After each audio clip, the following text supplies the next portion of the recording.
The morning of February 13th, 1899, Edmund Briggs pulled his gray mule up the frozen hollow with the particular slowness of a man who expects to find something unpleasant at the end of his climb. He had buried 2 sons to Ozark winters. He knew what cold did to a body left without proper shelter. He knew the color of skin that had given up. He had seen it enough times that he no longer needed to touch a person to know whether they were gone. You could tell from the doorway. You could tell from the stillness. He had told the woman 10 weeks ago that she would not survive. He had told her plainly without cruelty, the way a man tells another man that a bridge will not hold the weight he is planning to put on it. He had looked at her land, her tools, her situation, and he had done the arithmetic that she apparently refused to do. The numbers did not lie. They never did. The hollow was buried under 4 feet of drift. The cedars along the ridge were bent double with ice. The sky above them was the pale, washed-out blue that only appears after a cold so severe it seems to have bleached the color from the air itself. His mule's hooves broke through the crust with every step, and the sound was the only sound in the world. Edmund Briggs was not a man who prayed often, but somewhere on that climb, somewhere between the tree line and the limestone bluff above it, he found himself doing something close to it, not for the woman's sake exactly, for his own, because he had told her she would die, and he had been so certain of it, and certainty was something Edmund Briggs had built his entire life upon. His judgments, his assessments, his reading of land and weather and human capability. If he was wrong about this, he did not know what else he might be wrong about. He came around the last bend in the trail and stopped. There was smoke. Not the thick, rolling smoke of a fire burning wrong in an enclosed space. Not the desperate, choking column of a woman burning everything she had left to stay warm through one more hour. It was thin. It was clean.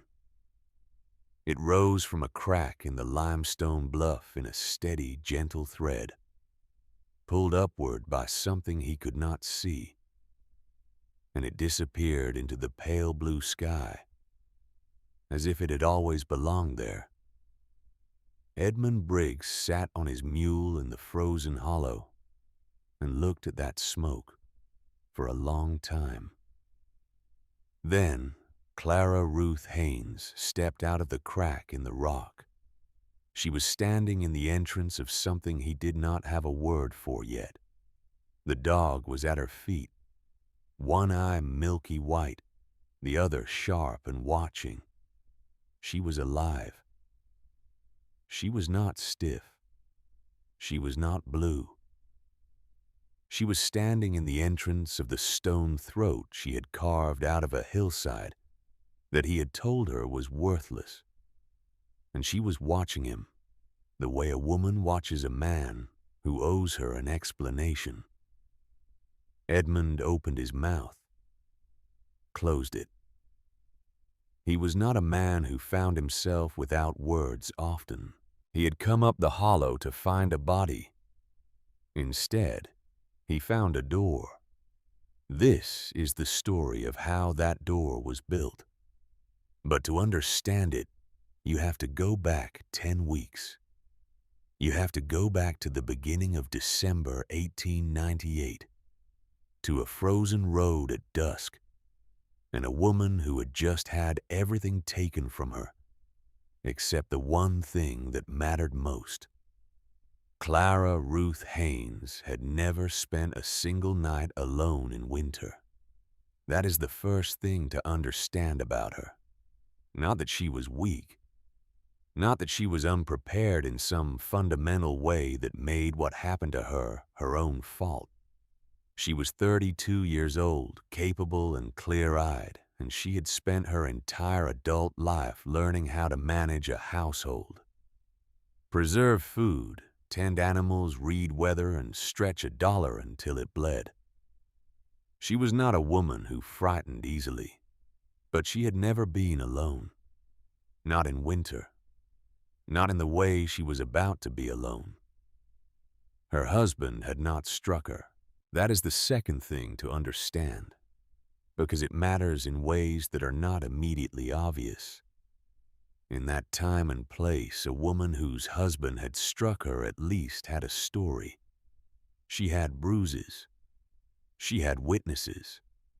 She had something the law and the community could look at and recognize as real. She had something she could point to and say, "This is what was done to me. This is the evidence of my suffering." Clara had none of that. What her husband had done was this on the evening of December 4th, 1898. He had carried her trunk out of the house and set it in the yard. He had taken her coat from the hook by the door and laid it across the top of the trunk.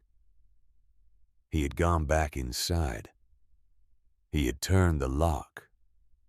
And then he had gone to the kitchen and finished his supper. There was no shouting. There was no explanation. There was no moment of rage that might have at least carried some heat with it, some human energy that could be grabbed onto and understood. There was only the soft click of the lock, the yellow light in the kitchen window, and the cold. The road was already freezing into ruts by dusk. The nearest town was 8 miles east. Her nearest kin lived 12 miles through timber she could not cross at night. Not in the dark. Not without a lantern, not in the dropping temperature with the sky the color it was. She had $19 in the pocket of her coat, an iron pot wrapped in her second quilt, a hand axe with a loose eye, and a dog that had slipped under the wagon tongue 3 years ago and followed her home and never left. Flint was not a beautiful dog. He was large and rough-coated with one eye gone milky from an old fight, and the other so sharp it seemed to compensate for everything the first one had lost. He was not affectionate in any demonstrative way. He did not wag and lean. He watched. He stood between Clara and things he did not trust, and he had a bark that came from somewhere deep enough to mean it. He pressed against her leg on that frozen road, and that was enough. Clara did not go to town. She did not go to her kin. She turned and walked toward the 20 acres her father had filed on and left her in a will so plain it took the lawyer 3 minutes to read aloud. 20 acres of rocky sloped ground at the head of a hollow above Griggs Creek in the Ozark Hill country of Newton County, Arkansas. Land nobody else had wanted, which was why her father had been able to file on it in the first place. Land that was all ledge rock and crooked cedar and steep ground, and a creek that vanished underground somewhere in the limestone before it reached the valley below.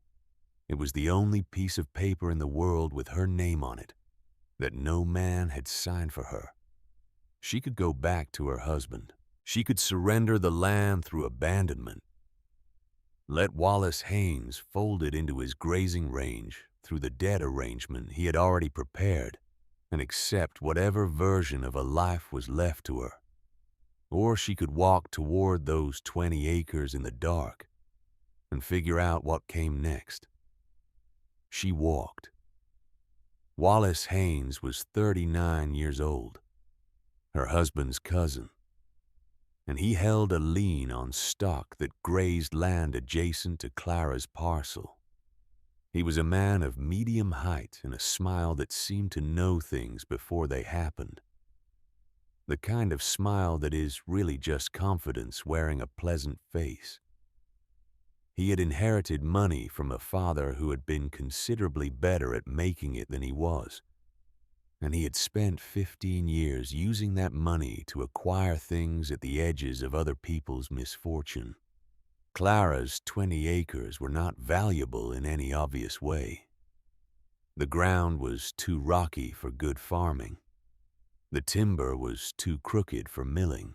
There was no flat bottom land, no reliable water source above ground, no natural meadow for grazing. But it sat at the head of a hollow that controlled drainage into a section of creek bottom that Wallace had been trying to consolidate for 3 years. If Clara abandoned the parcel, the land reverted through a tangle of debt and filing arrangements that Wallace's lawyer had already mapped out. He would have it before spring. He needed her to fail. He did not need to do anything dramatic to make that happen. The winter would do it for him. He simply needed to be patient and to make sure that nobody helped her enough to change the arithmetic.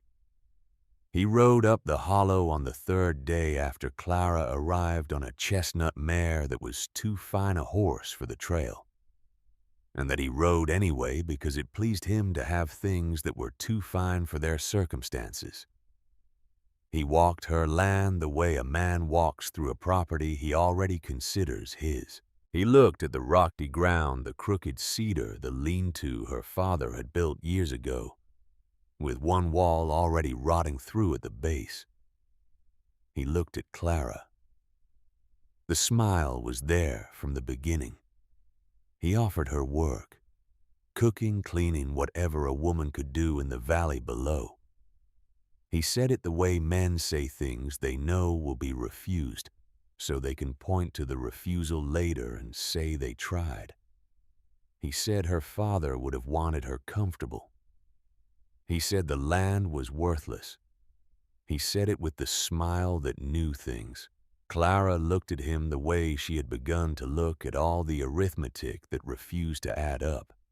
Not with anger, with the kind of attention you give to a problem you are not finished with yet.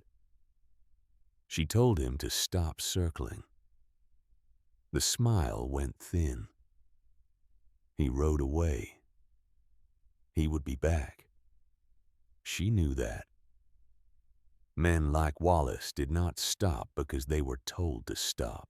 They stopped because the thing they were waiting for either happened or it demonstrably could not happen.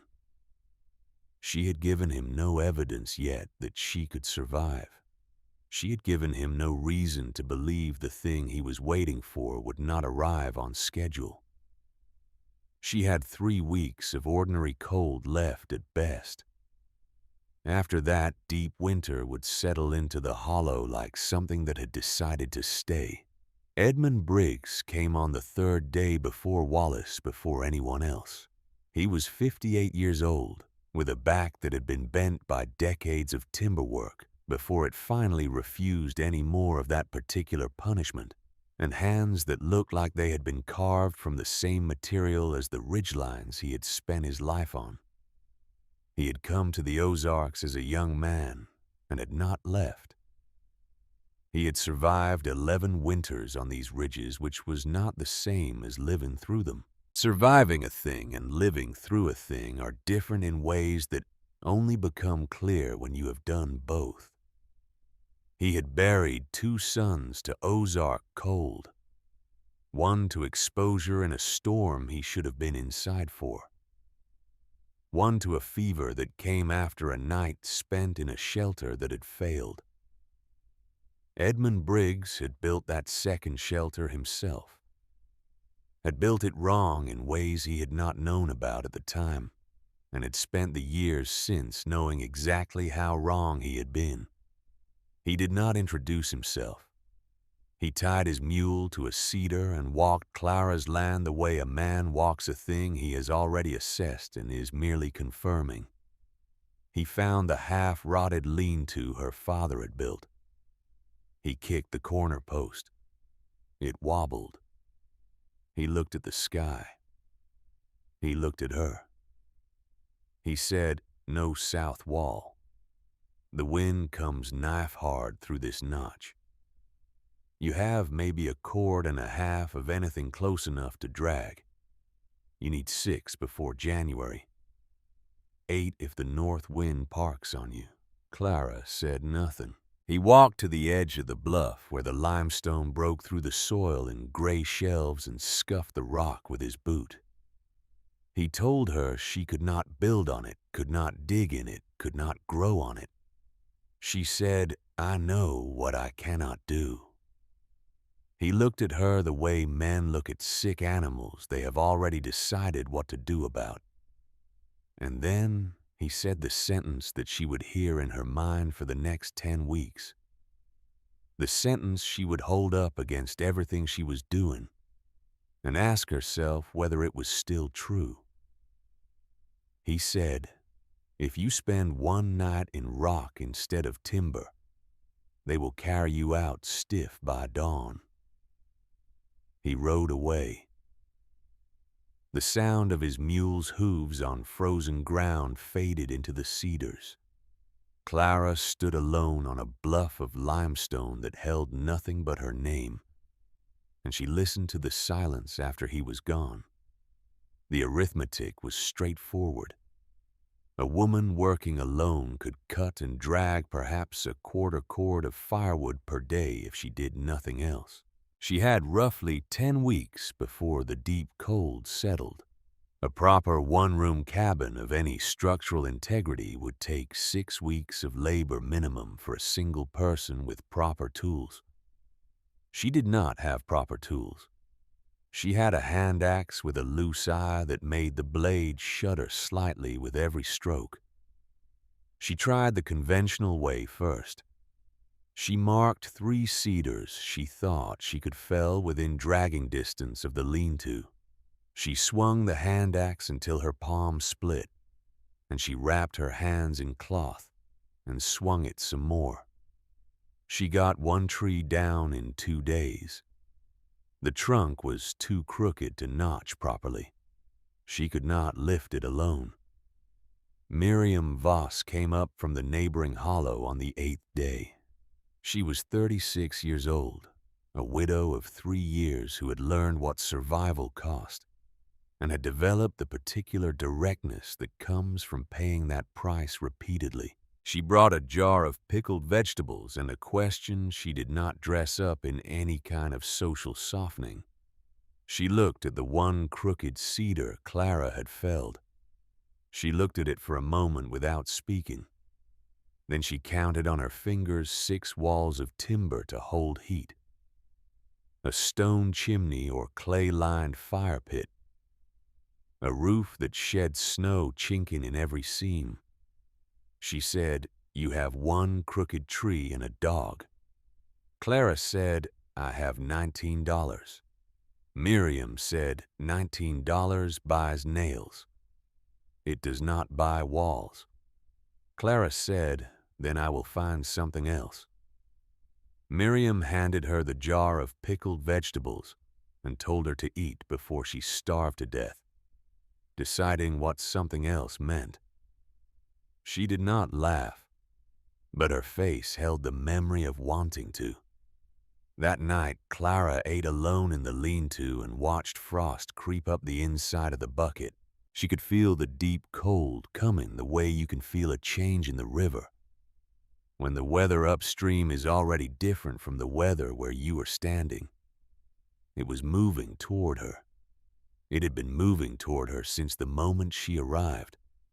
The question was not whether it was coming. The question was what she intended to be standing in when it arrived. The idea came from Flint. December 15th, 1898. A squall moved through the hollow in the early morning sleet, coming sideways, the kind of cold that has teeth in it. Clara had pulled both quilts over her shoulders and retreated as far into the lean-to as the lean-to allowed, which was not far enough. The wind found every gap in the half-rotted walls as if it had memorized their locations. Flint, who hated getting wet with a consistency that Clara found almost admirable, bolted. He ran up the slope toward the limestone bluff above the hollow, and when Clara looked up from her quilts, she could see him at the base of the rock face, nosing along the stone, whining, scrabbling at something she could not make out through the sleet. He pawed at what looked like a seam in the rock, a crack no wider than a hand's width, and he was doing it with the focused urgency he usually reserved for things that mattered. She told him to come back. He ignored her. She cursed and went after him. When she reached the bluff, she grabbed him by the scruff and pulled him away from the rock face. She was angry. She was cold and wet and angry, and she had enough genuine problems without her dog creating new ones. She started to turn back toward the lean-to. Then she noticed the grass. At the base of the crack in the thin strip of dead growth that clung to the rock face, the stalks were moving. Not away from her the way grass moves when the wind pushes through, toward the rock, into the crack, as if something on the other side was drawing the air in. Clara released Flint. She knelt in the sleet and pressed her bare hand against the crack in the limestone.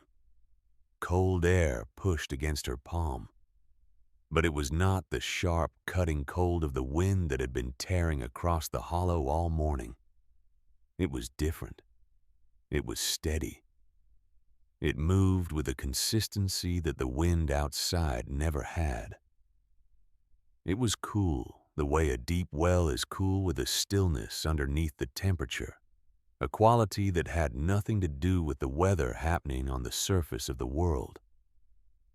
She had heard her father talk about this when she was small, before the farm, before everything. Her father had run trap lines along the bluff country near the White River. He was a man who noticed things that other men walked past, who would stop on a trail and spend 10 minutes examining something that looked like nothing, and then explain it in a way that made you understand why it mattered. He had told her once, crouched beside a limestone overhang with his hand near the rock face, "Still air keeps a body warmer than a fine coat. Find where the rock breathes out, and you will find where the cold breathes slow."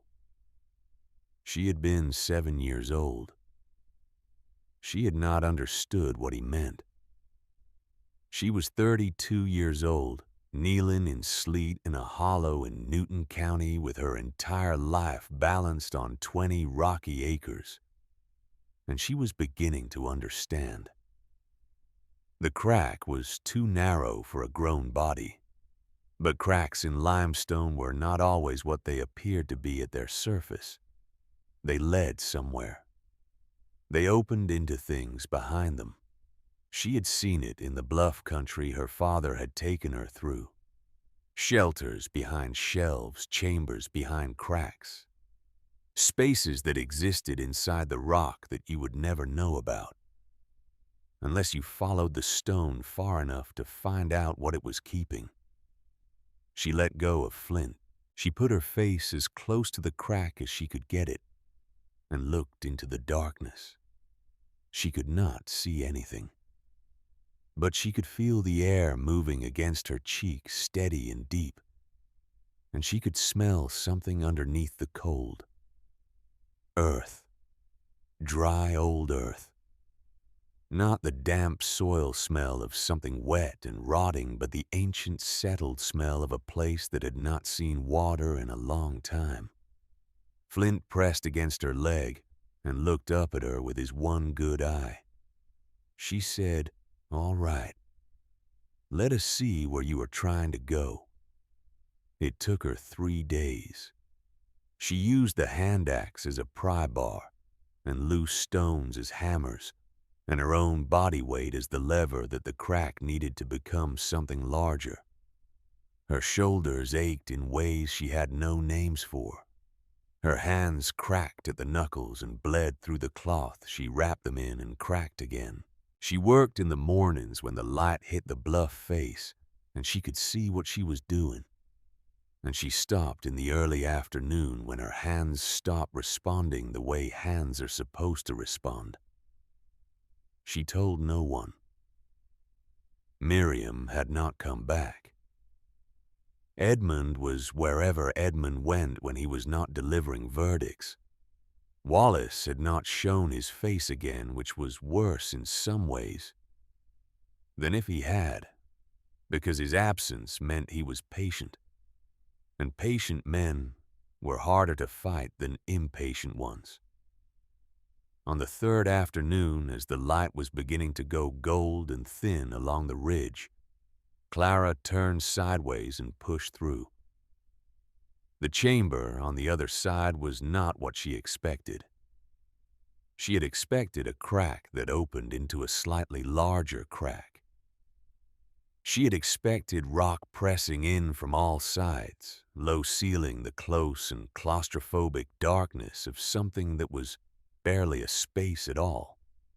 She had expected to squeeze in 3 feet and find solid stone waiting for her. Instead, she straightened up. The ceiling rose high enough that she could stand without stooping. Not a grand height, not the cathedral feeling of a large cave, but enough. Enough to stand. Enough to move. The floor beneath her feet was packed earth, mixed with dry sediment firm enough that her boot left only a shallow impression. The walls were raw limestone gray and close-grained, unmarked by smoke or soot, untouched by any fire she could find evidence of. She stood in the center of the chamber and let her eyes adjust. At the back of the space near the ceiling there was a fissure. Narrow, jagged, the kind of opening that is the result of the rock settling against itself over a span of time too long to comprehend. She pulled a scrap of cloth from her coat pocket and dipped it into the small tin of ash she had started carrying after the sleet. She held the cloth near the fissure and watched. The ash drifted toward the opening, steadily, without hesitation. It passed through and was gone. Clara stood in the center of the chamber for a long time without moving. She was doing the calculations she had been doing since she arrived on this land. But the numbers were different now. She was subtracting things from the problem instead of adding to them. A cabin required walls she could not build. A cave had walls already standing. A cabin required a roof she could not raise. A cave had a roof already in place. A cabin required fuel to fight the cold that poured through every seam between the logs, through every gap in the chinking, through every place where 2 pieces of wood met at less than a perfect angle. A cave had no seams. The risks were real. She was not a fool, and she did not pretend otherwise. Fire in an enclosed rock space could fill it with smoke. A cave could flood in heavy rain. The ceiling could fail. She could suffocate. She could drown. She could be crushed by stone. She stood in the center of the chamber and named each risk the way you name things you intend to deal with, not the way you name things you intend to use as reasons to stop. But if she tried to build a cabin, she would certainly freeze. The math was not complicated. Certain death against possible death. She knew how to bet that. When Miriam Voss came back 2 days later, she found Clara carrying flat stones up the slope toward the crack in the bluff. She stopped and watched for a moment. Then she said, "What are you doing?" Clara told her. Miriam's face went through several expressions, none of which were encouraging. She looked at the entrance. She looked at Flint, who was sitting beside the opening with his tongue out, apparently satisfied with how things were developing.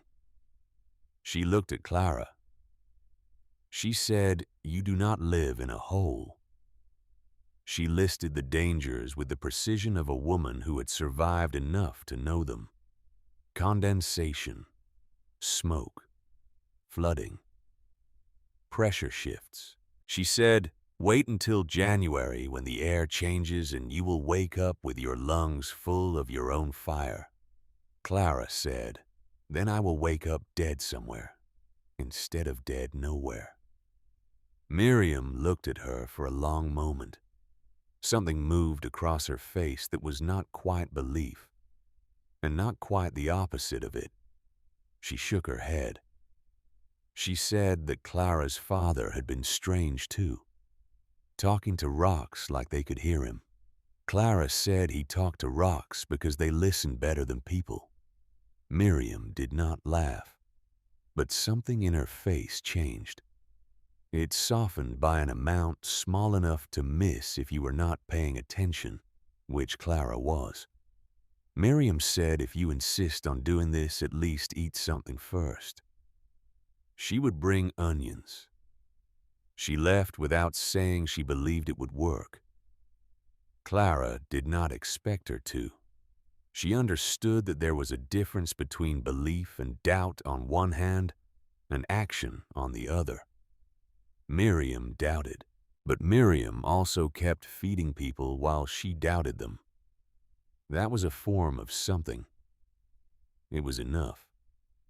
Wallace Haynes came back the following week. He came on the chestnut mare, moving up the hollow with the unhurried ease of a man on his own property.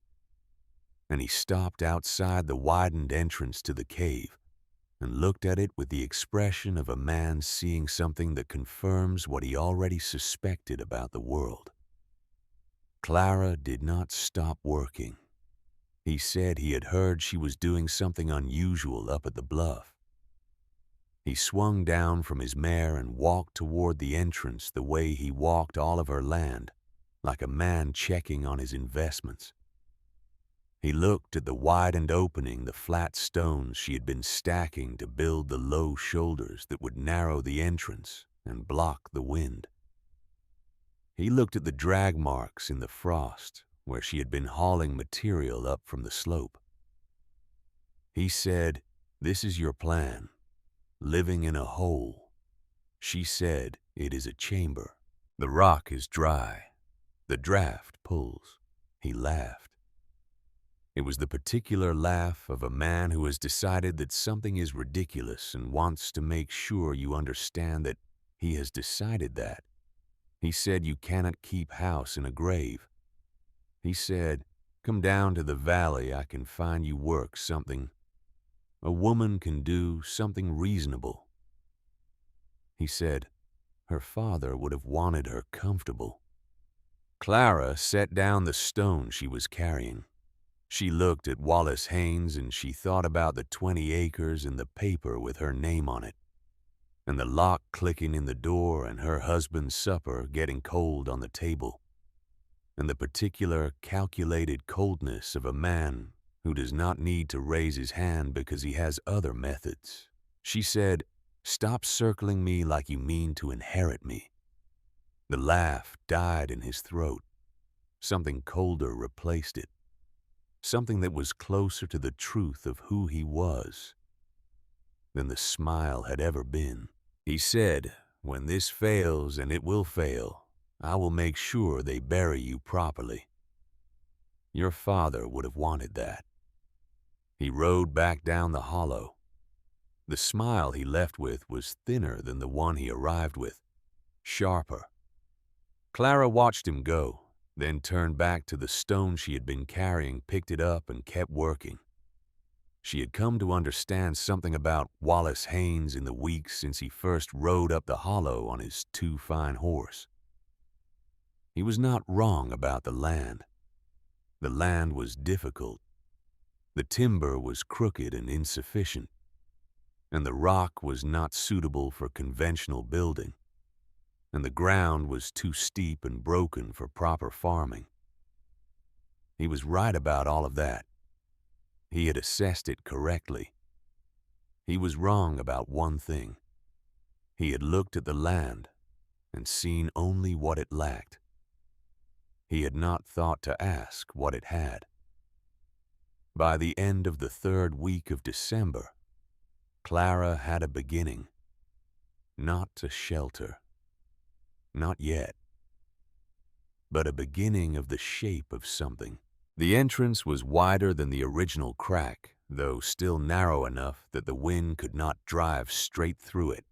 She had built up the stone shoulders on either side, flat slabs, fitted without mortar, rising to shoulder height on both sides of the opening, so that anyone entering had to turn and angle through, and the wind had to make 2 turns to follow.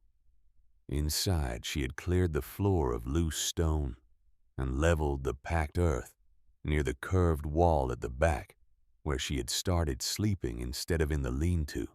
The first night she slept in the chamber, she lay on her back on the packed earth, with Flint pressed against her side, and both quilts pulled over them. And she waited. She waited for the cold to find her the way it found her in the lean-to, seeping through the floor, driving through every gap, settling into her bones, with the particular intimacy of cold that has nowhere else to go, and all night to arrive. She waited for the smoke to fill the space from the small fire she had built near the entrance in the position she had guessed at, before she understood anything about draft or thermal mass, or the breath of limestone. The cold did not come the way she expected. It was still cold. She was not warm in any sense that she would have recognized from her life before this. But it was a different kind of cold. It was still. It did not move against her. The wind that she could hear screaming through the hollow outside, rattling the cedars, driving sleet against the rock face. That wind was not in the chamber with her. It was outside on the other side of the stone, and the stone did not care about it. She lay in the stillness of 2 feet of solid limestone and listened to the wind fail to reach her. And for the first time since the evening she had stood on a frozen road with her trunk and her coat, and $19 she thought this might work. Flint put his chin on her chest and looked at her with his one good eye. She said, "Do not make that face at me. I know it is not warm." He wagged once and went back to watching the entrance. Outside, the wind drove through the hollow without finding them. Inside the stone throat, Clara Ruth Haynes lay on packed earth and did the arithmetic again. And for the first time, the numbers bent in her direction. She had found the thing she needed. Not timber, not tools, not money. She had found a place where the land itself was on her side, where the rock that everyone had told her was worthless was offering her the one thing she could not build and could not buy. Walls that had been standing for 10,000 years. A roof that no wind could lift. And somewhere above her, in a fissure in the limestone, the steady breath of the stone, pulling the cold air out and away, keeping the chamber alive the way a slow and ancient lung keeps a body alive one breath at a time. She closed her eyes. Tomorrow she would begin building in earnest. Tomorrow there was more stone to carry more earth, to move more of the 1,000 small decisions that turn a crack in a rock into something a person can survive inside of. But tonight, for the first time in 3 weeks, she was not fighting the cold. She was inside it. She was surrounded by it. There were 2 feet of frozen air between her and the world outside this stone. And the stone was winning. Samuel Croft arrived without warning, the way men who have spent their lives underground learn to move. No hoofbeats on the frozen trail. No sound of boots on the rock approach. Clara came out of the chamber at first light to gather the morning's kindling from the stack she had built against the bluff face. And he was simply there, sitting on a limestone shelf 10 feet from the entrance with his hands resting on his knees, watching her with the patience of a man who had been waiting long enough, that waiting had stopped feeling like anything at all. He was 64 years old, though he looked older in the way that men look older, when the work they have done has been done inside the earth, rather than on top of it. His back was bent at an angle that suggested it had been arguing with him for years, and had finally won most of the argument. His hands were layered with calluses so thick they had lost the texture of skin and taken on something closer to the texture of bark. His coat had been patched so many times that the original fabric existed now, only as a theory underneath the repairs. He was looking at the entrance to the chamber, the way a man looks at something he recognizes. Clara picked up the hand axe from the kindling stack. She said, "Who is asking?" He said his name was Samuel Croft. He said he had dug saltpeter caves during the war and laid dry stone walls for 20 years after, and that he knew rock the way most men knew the faces of their children. He said he had been watching what she was doing for 3 days from the ridge above the hollow, and that he had come down this morning because she was doing it wrong, and would die for it before January if nobody told her. He did not say it as a threat. He said it as a fact he was tired of carrying around by himself. Clara looked at him for a long moment. She had received a great deal of advice in the past 3 weeks, almost all of it in the form of reasons why she could not do what she was doing. She had learned to distinguish between the advice that came from knowledge and the advice that came from the desire to see a conclusion confirmed. Edmund Briggs had knowledge. Miriam Voss had experience. Wallace Haynes had only the conclusion he wanted to reach and the patience to wait for it. This old man sitting on her limestone shelf had something she had not encountered yet in 3 weeks of trying to survive on a rocky hillside in Newton County. He had not told her to stop. He had told her she was doing it wrong, which was an entirely different thing, and which assumed underneath everything that there was a right way to do it. She set the hand axe down on the kindling stack. She said, "Show me." He did not begin with explanations. That was the first thing she noticed about the way Samuel Croft taught. He did not stand back and lecture. He moved to the problem and put his hands on it, and the explanation came out of the contact between his knowledge and the specific thing in front of him, never before. He walked into the chamber and stood in the center of it for a long time without speaking. He ran his hand along the limestone wall near the entrance. He crouched and pressed his palm to the packed earth floor. He looked up at the fissure in the ceiling at the back of the chamber. Then he looked at the position of the small hearth Clara had built a ring of stones near the back wall directly below the fissure. He shook his head once. She said, "What is wrong with the hearth?" He said, "Everything. Fire near the back means smoke has to crawl across the entire length of the chamber to find the exit. You want fire near the entrance, not at the back. Heat rises, catches the draft, pulls the smoke up and out before it has the chance to fill the space you are sleeping in. Fire at the back is fire that is fighting the draft instead of using it." Clara looked at the hearth she had spent 2 days building. The stones fitted together without mortar, the flat base.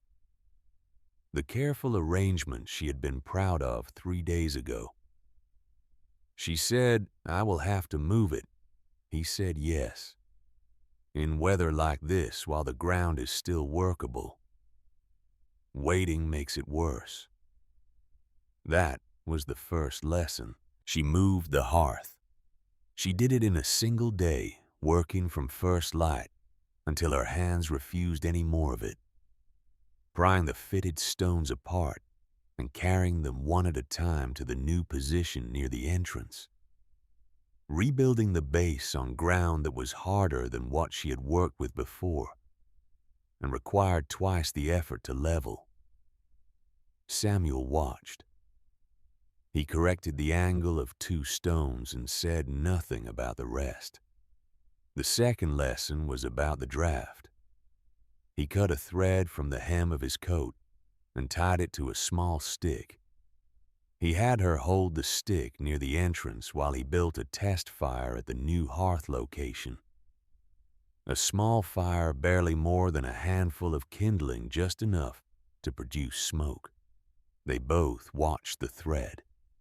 For the first several minutes, the thread pulled steadily toward the fissure. Smoke rose from the fire, crossed the ceiling of the chamber in a thin line, and disappeared through the opening at the back. Clara watched it and felt something she had not felt in weeks. Not relief exactly. Something more structural than relief. The feeling of a calculation that has been balancing on a single uncertain variable, suddenly resolving. Then the thread went still. Samuel said, "Kill it. Now." Not carefully, not slowly. Now. Clara smothered the fire with a flat stone and the chamber filled briefly with the thin residue of extinguished flame before the air cleared. She looked at Samuel. He said the pressure outside changes in the afternoon. When the pressure equalizes between the outside air and the air inside the fissure, the draft stops. A fire burning when the draft stops is a fire filling this chamber with smoke you cannot see until it is already in your lungs. That is how people die in rock, not from cold, from confidence. He made her practice. Fire and thread, thread and fire. He made her learn the difference between a thread that was pulling steadily and a thread that was merely hanging in place with a slight tremor that could be mistaken for movement by a person who wanted to see movement because the cold was bad and the fire was warm, and stopping seemed like the wrong choice. He said, "The thread does not lie. You lie to yourself about what the thread is telling you. That is the thing to watch for." She practiced until she could read it in the first seconds, before her mind had the chance to tell her what it wanted to see. He stayed for 9 days. In those 9 days, Clara learned more about stone and air and the behavior of fire in enclosed spaces than she had learned about anything in the previous 3 weeks combined.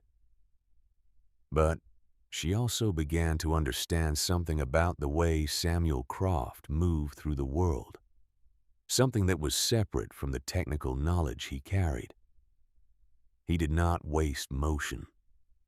He did not speak to fill silence. He ate what was offered and asked for nothing. He slept, rolled in his coat on the far side of the chamber, with the unself-consciousness of a man for whom sleeping in strange places had long since stopped requiring adjustment. He worked from first light until the light was gone, and he did not complain about the cold or the ground or the limitations of the tools available, which were severe. On the 4th evening, when they had moved on from the hearth and the draft to the question of fuel and how to read the difference between wood that would burn hot and clean through the night and wood that would smoke and spit and die before the coldest hours arrived, Clara asked him directly. She said, "Why are you here?" He kept splitting the piece of hickory he was working on, set the two halves aside, picked up another piece. He said, "I knew your father." The fire between them threw light against the limestone wall, and the shadows moved with it. And for a moment the chamber felt larger than it was, and also much smaller. She said, "You knew him." He said, "I knew a man who walked these hollows talking to rocks like they could hear him." If that was your father, then yes. I knew him well enough to miss him when he stopped walking. She waited. She had learned in 9 days that Samuel Croft said things in the order he intended to say them, and that pressing him for the next part before he was ready produced nothing except a longer silence. He set the split hickory aside.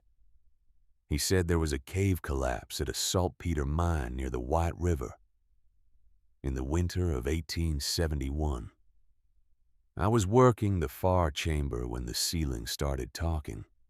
Stone talks before it falls, if you know the language. Small sounds, particular sounds. Most men could not hear them. Your father could. He came back for me when the other men were already running. He read the pattern in the failing stone and found the one path through that would hold long enough for both of us to get out. He did not know me. He had been hired on that week. He had no particular reason to come back for a man he had barely spoken to. Samuel looked at the fire for a while. He said, "Your father died on this land, without anyone beside him. I heard it 3 years after it happened from a man at a mill who mentioned it, the way you mention things that happen to strangers. It has bothered me since. Coming down here to tell you what I know about rock is the closest I can get to paying a debt I cannot pay." Clara looked at the fire. She thought about her father, about the man who had talked to rocks and run trap lines and showed her how to read what limestone was doing when it moved air through its cracks. She thought about him dying alone on this hillside that nobody wanted, on 20 acres of rocky ground with a paper that carried her name, leaving her the only thing he had. She said he would have called it square. Samuel said, "I know. That is why I am saying it to you and not to him." He picked up another piece of hickory. After that, he taught her differently. Not as a student who needed to be corrected, as a partner who needed to be equipped. The third lesson was about thermal mass, which Samuel explained not with those words, but with his hands against the limestone wall, and a description of what stone did that air could not. He pressed his palm flat against the curved wall at the back of the chamber, the section that bowed slightly inward, the place Clara had been sleeping since the first night, because it felt marginally different from the rest of the rock, without her being able to say why. He said you felt it before you understood it. That is the right order. He explained that stone absorbed heat slowly, far more slowly than air, but that it released the heat it absorbed at the same slow rate. Air heated quickly and cooled quickly. Stone heated over hours and cooled over hours. A fire that burned for 4 hours against this wall would heat the wall. The fire could then go out and the wall would continue releasing that heat for hours afterward, long into the cold dark of the night, long past the point when a fire built in an open cabin with chinking that let the wind through would have gone cold. He showed her where to sleep and where not to sleep. The curved section of the back wall positioned correctly relative to the hearth received the heat the fire threw and held it. The flat sections of the side walls were cooler. The floor near the entrance was coldest. He showed her how to build the fire in the evening, and let it burn down to coals before she slept, so the wall could absorb the heat of the coal stage, which burned longer and steadier than flame. He showed her how to lay the wood so the coals would last until the earliest hours of the morning, when the cold outside was at its most severe, when the stored heat of the wall would have the most work to do.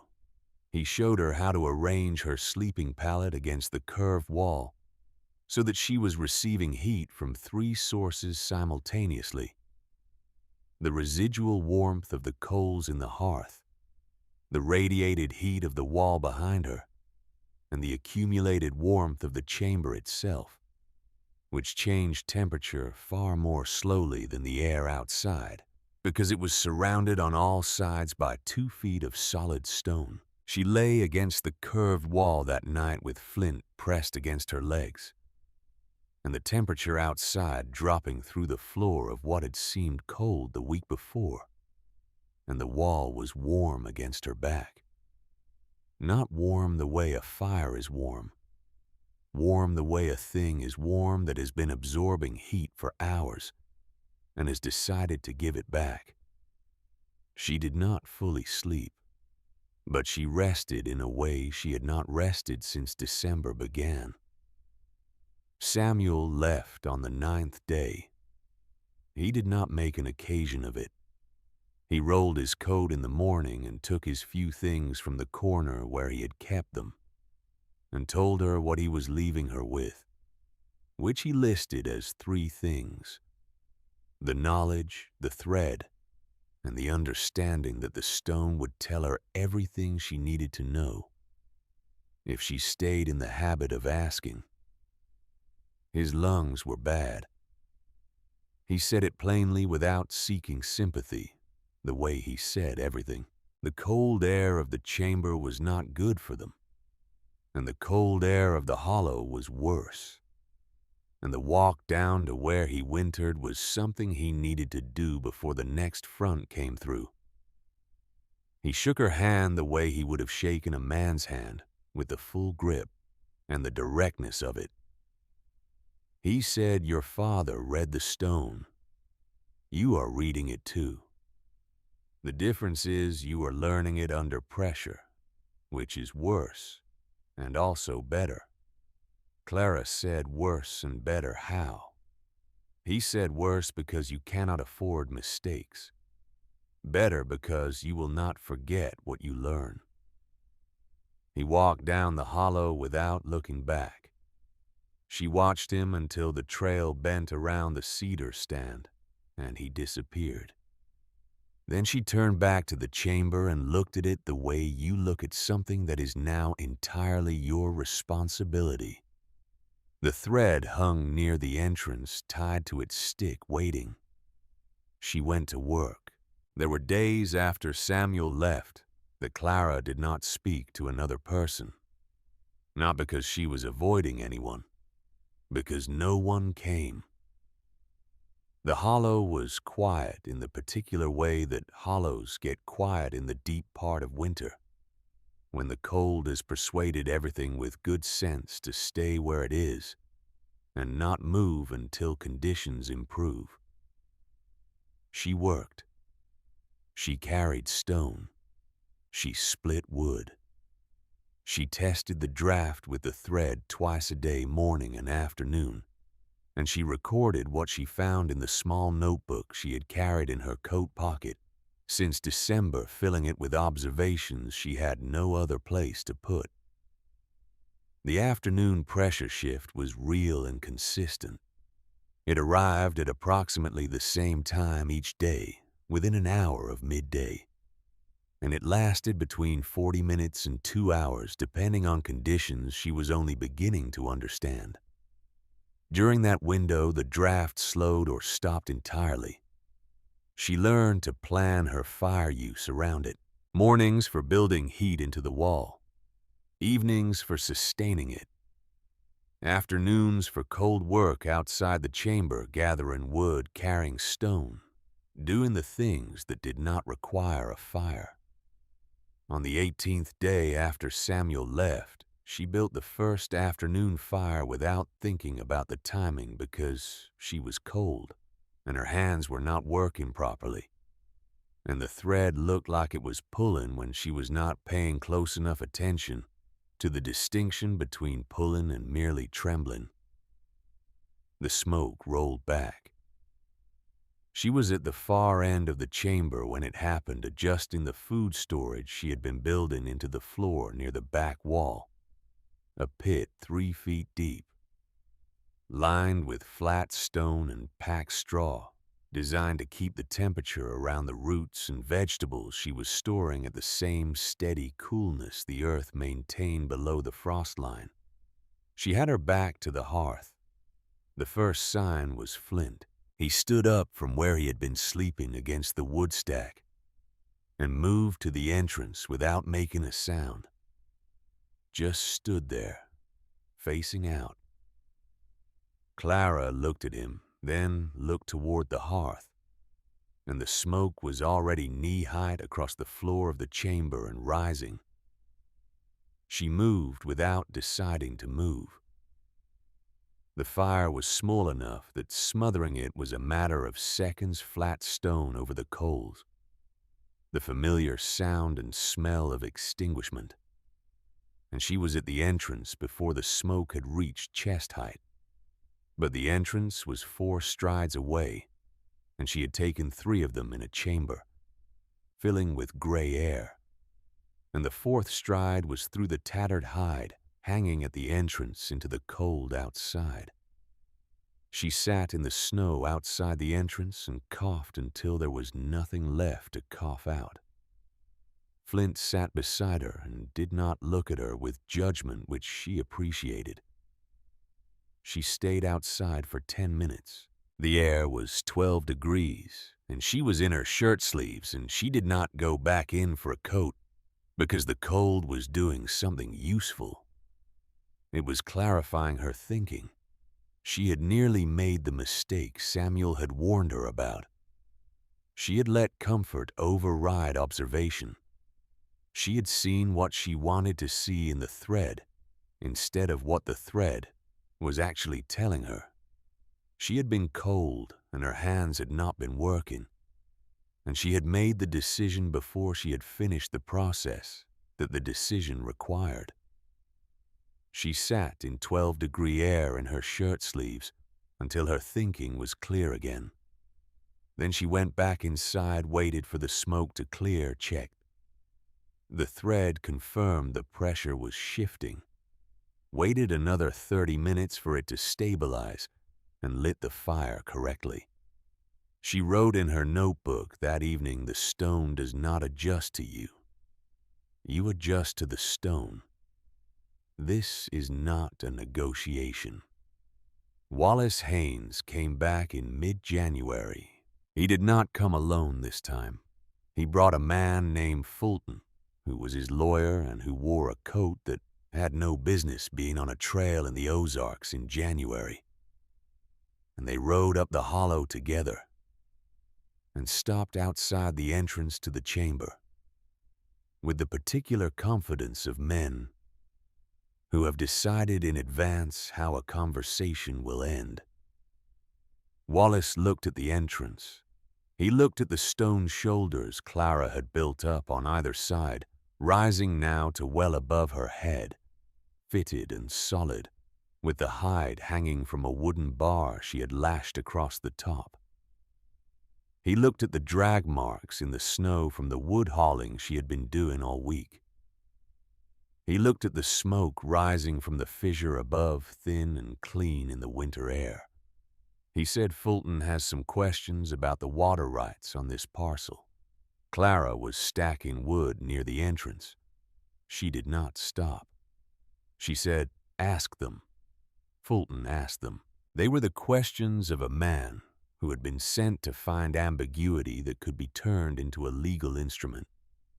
And the questions themselves told Clara everything she needed to know about what Wallace was planning. The spring that fed the creek, the underground drainage through the limestone, the nature of improvements made on land, where water rights were contested. The questions were careful and patient, and they added up in the direction Wallace intended them to add up, toward a claim that might not hold in a proper court, but would cost Clara money she did not have to fight. She listened to the questions without interrupting. When Fulton finished, she said the spring was on this parcel. When my father filed the claim in 1887, the water rights are in the same deed as the land title. Both are registered in Newton County. I will be happy to show you the registration if you would like to ride to the county seat. Wallace smiled. He said he was sure there was no need for that. The smile was different from the smiles she had seen before. It was thinner. It was working harder to be what it was pretending to be. She said, "Is there anything else?" He looked at the chamber entrance for a moment. He looked at the smoke rising from the fissure. He said, "You have made it farther than I expected." She said, "I know." He said, "Winter is not finished." She said, "I know that, too." He rode down the hollow with Fulton, the chestnut mare, picking her way through the snow, with the delicacy of an animal that found the whole situation beneath her. Clara watched them go. Then she turned back to the wood she was stacking and continued stacking it. She wrote in her notebook that night. Wallace came back. The questions were about water rights. He is changing tactics, which means the first tactic failed. Changing tactics is something a man does when he is still trying, not when he has stopped. Note this. The warm rain came at the end of January. 3 days of it, which was not unusual for the Ozark Hill Country, where January could turn mild for a stretch and produce the kind of rain that falls on frozen ground and has nowhere to go but downhill as fast as it can travel. Clara had known it was possible. She had not known how fast it would happen when it did. The hollow filled with the sound of running water before the first day was half over. She could hear it above her on the bluff face, sheeting down the limestone in thin curtains, collecting in every crack and seam and running down through the rock toward the lowest point it could find. She stood at the entrance of the chamber and watched the ground outside turn from frozen crust to moving water in the space of 2 hours. The drainage she had built around the entrance, the shallow trench she had cut in the first week to direct surface water away from the opening, was overwhelmed by the second afternoon. She did not stop to consider. She picked up the hand axe and the flat bar she used for prying stone and went outside in the rain and began to dig. She worked for 6 hours in water that ran over her boots and soaked through her coat and found every gap in her clothing with the patience of water which has no urgency and therefore outlasts everything. She cut a new trench, deeper than the first, running it further along the slope so that it intercepted the flow before it reached the entrance level. She built a stone lip at the critical point, 2 courses of fitted flat stone set in the mud, high enough to redirect the sheet flow away from the opening. It was full dark before she stopped. The rain was still coming. She could not see what she had done in the dark. She sat in the entrance of the chamber with water running off her in rivulets and Flint pressed against her, sharing his warmth with his usual wordless practicality, and she waited for morning. The morning came gray and still wet but diminishing. The entrance was dry. Not perfectly dry, not museum dry, but dry in the sense that matters which is dry enough that the stored wood along the inside walls had not been touched by water, and the food pit had not been breached, and the packed earth floor was damp. Only at the very lip of the entrance where the water had found its closest approach, before the stone lip had turned it aside. Clara looked at what she had built in the dark in 6 hours of freezing rain. She looked at the trench and the stone lip, and the way the remaining water ran along the new path she had cut for it, obediently in the direction she had decided it would go. She wrote in her notebook, "The stone does not care about luck. It only cares about what you build." Miriam Voss came back in the first week of February. She came with a canvas sack over one shoulder, and the expression of a woman who has been arguing with herself for some time and has arrived at a provisional conclusion she is not entirely comfortable with. She set the sack down inside the entrance and opened it without preamble. Inside a cast-iron kettle lid that could be modified to serve as a damper plate at the fissure opening, controlling the rate of draw without closing it entirely. Onion sets wrapped in burlap. A length of heavy canvas that was better than the hide Clara had been using at the entrance. Miriam looked at the chamber with the attention of someone seeing it properly for the first time. She had glanced in once weeks ago and had been looking at it from the outside ever since, which was a different thing from standing inside it and looking around. She touched the curved back wall. She looked at the thread near the entrance still hanging from its stick. She walked to the food pit and crouched and looked into it, at the turnips and carrots and apples that were still firm, that had not frozen, and had not rotted, that had been sitting in the cool, steady dark, 3 feet below the floor of the chamber, through 6 weeks of Ozark winter. She said, "My loft storage lost half my apples to rot by Christmas. The other half froze solid last week." Clara said, "I know. I thought that might be true." Miriam stood up. She looked at Clara with the expression that had been moving across her face all winter in small increments, never arriving all at once, always just slightly further along than it had been the time before. She said, "My husband's brother has a bluff shelter on his property. There is a crack at the back where air moves through. I want to know if it could work." Clara said, "Bring me to see it. I will tell you." Miriam looked at her for a moment. Then she nodded. She helped Clara install the kettle lid near the fissure, adjusting the fit until the draw could be partially restricted without being blocked. She showed Clara how to pack the onion sets in straw so they would not sprout prematurely. She asked questions about the food pit and the sleeping shelf, and the way the wall radiated heat through the night. And her questions were not the questions of a skeptic. They were the questions of a woman building a mental model of something she intended to use. She did not say she believed it would work, but she stayed for 4 hours asking about something she had called impossible. By the first week of February, the chamber was complete in all the ways that mattered. The entrance was narrowed to a deliberate width, flanked by stone shoulders that rose above head height, with the canvas hanging from the lashed bar at the top. The hearth was settled and seasoned, its stones heat-stained from weeks of use.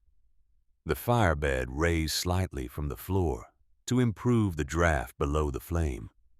The wood stacks rose shoulder-high along both interior walls, sorted by type cedar bark, and small splits for kindling oak and hickory, for the long, burn-punky reject pieces for quick starts only. The food pit held turnips, carrots, apples, salt pork, and 4 jars of preserves Clara had carried in her trunk from her husband's house. The blanket divider she had hung between the working end of the chamber near the hearth and the sleeping nook against the curved wall created a smaller interior space that held warmth the way a cupped hand holds water. Better than an open palm, better than no hand at all. The thread hung near the entrance, pulling steady in the mornings and evenings, slowing in the afternoons in the way she now knew to expect, in the way she had built her daily schedule around.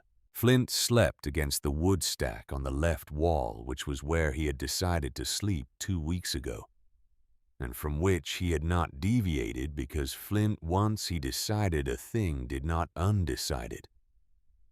She had built something.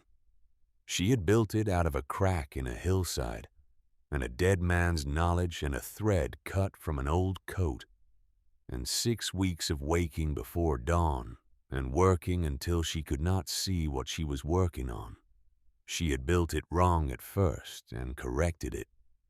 She had built it in the rain and in the cold, and in the particular loneliness of a hollow where no one was coming to help her, unless they decided to on their own, which some of them had and some of them had not. She had built it alone in all the ways that mattered. The chamber was ready, and the cold that was coming, the cold that Edmund Briggs had warned her about without knowing he was warning her about the specific event that would prove him right about everything except the conclusion he had drawn. That cold was still coming. It had always been coming. The only question was whether the thing she had built would hold when it arrived. She sat by the fire on the evening of February 11th, with the thread hanging still in the windless air inside the chamber, and Flint asleep against the wood stack, and the food pit covered and the wood stacked, and the entrance dressed against the wind, and she listened to the hollow outside. The birds had been gone for 2 days. The creek stones below the hollow were glazed with ice that did not soften at midday the way creek ice softens when the cold is ordinary. The air had a smell to it that she had not smelled before, something metallic and absolute, a smell that was not quite a smell, but was more like the absence of every smell that was not cold. She checked the thread one more time. It pulled steady. She looked at the curved wall that had been absorbing the heat of the fire all evening and would go on releasing it through the night, slow and certain the way the stone did everything. She looked at the wood stacked and sorted and ready. She looked at the entrance dressed and sealed against whatever was building itself in the dark to the north. She did not know if it would be enough. She had done everything she knew how to do, and some things she had not known how to do until she had to do them. And now there was nothing left but the thing itself which was coming regardless of whether she was ready. She put one more piece of oak on the fire, watched the flame take it, watched the thread pull the smoke toward the fissure and out through the top of the bluff into the iron-smelling air above the hollow. Then she lay down against the curved wall and pulled the quilts over her and closed her eyes. Tomorrow was February 12th, 1899. The stone was ready. She was as ready as she was gonna be. The cold arrived the way Samuel Croft had said it would, not like a storm, not with the drama of wind and noise and visible fury, not at first. It arrived the way a debt arrives quietly at the door, with the patience of something that has been on its way for a long time and has never been in any particular hurry, because it has always known it would get there eventually. Clara felt it before she saw it. She woke on the morning of February 12th to a quality of silence she had not encountered before. Not the ordinary silence of the hollow and deep winter which had its own texture. The creak of frozen timber, the distant movement of ice on the creek stones, below the small sounds of the land contracting against the cold. This was different. This was the silence of a world that had stopped moving in preparation for something. She lay against the curved wall and listened to it. The fire had burned down to coals through the night, exactly as she had arranged it. and the wall behind her was giving back the heat it had absorbed through the evening. In the slow, steady way limestone gives back everything it takes in. Her breath did not fog, the way it fogged in the lean-to on her first nights on the land. The air in the chamber was cold, but it was still, and stillness was most of the battle. She checked the thread before she rose from the pallet. It was pulling, steady and certain the way it pulled on the best mornings, with the kind of consistency that meant the pressure differential between the chamber and the outside air was working in her favor. She looked at it for a moment longer than she needed to, the way you look at a thing you have learned to trust, but have not yet finished the process of trusting completely. Then she went to the entrance and lifted the canvas and looked out at the hollow. The sky to the north was the color of a bruise that has not finished forming. The temperature began to drop in earnest by mid-morning, not the gradual settling of an ordinary cold day where the mercury moves down its column in the measured way of something following a schedule. This was different in a way that was almost physical, almost a pressure, as if the air itself was being compressed by something vast and indifferent moving in from the north. Clara had been outside gathering the last armload of wood from the stack against the bluff face when she felt the change, a shift in the weight of the air against her face, a sudden sharpening of the cold from something you move through to something that moved against you.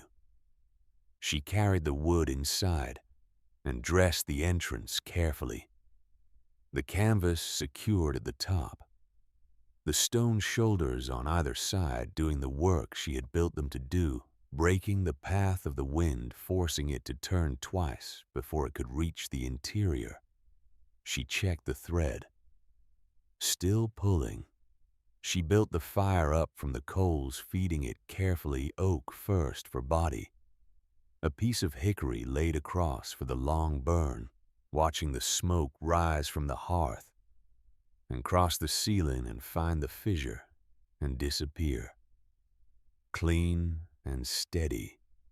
The thread confirmed what she could see. The draft was working.